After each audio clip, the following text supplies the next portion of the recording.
Hello guys, this is grace. आज की जो हमारी कहानी है, ये कहानी है राहुल की, जो पढ़ता था कक्षा 5 में।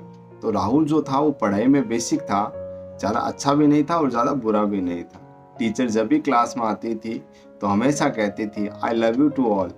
अब पूरी क्लास इस बात को जानती थी कि राहुल को छोड़कर जो मैडम है वो सबसे प्यार करती है।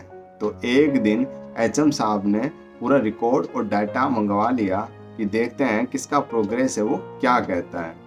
तो जो एचएम साहब थे उन्होंने मैडम से कहा, मैडम राहुल जो है वो शुरू से ऐसा है या अब ऐसा हुआ है? तो मैडम ने कहा, नहीं सर, शुरू से तो ठीक ही था, थर्ड में ठीक था, फोर्थ में पता नहीं, फिफ्थ में आते आते क्या हो गया।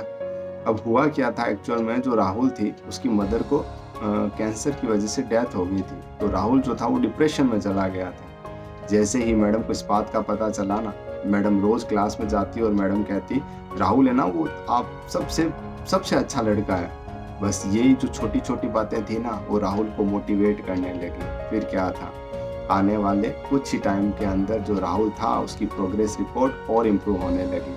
राहुल बड़ा हो गया, नौकरी भी लगी, राहुल की शादी होने वाली थी। राहुल बैठा था अपने मंडप में, पंडित जी ने कहा, अरे जल्दी से फेरे ले लो, टाइम निकला जा रहा है। राहुल ने कहा, जब तक मेरी माँ नहीं आएगी ना तब तक मैं फेरे नहीं लूंगा। पंडित जी ने कहा, तुम्हारी माँ? राहुल जो था अपनी मैडम के बारे में बात कर रहा था। जैसे ही मैडम जी आए, राहुल ने फेरे लिए और राहुल ने सबके सामने जो अपनी मैडम थी उसे अपनी माँ कहकर पुकारा। राहुल ने कहा कि अगर आज मैडम जी नहीं होते ना तो शायद राहुल इस कंडीशन में आपको नहीं मिलता।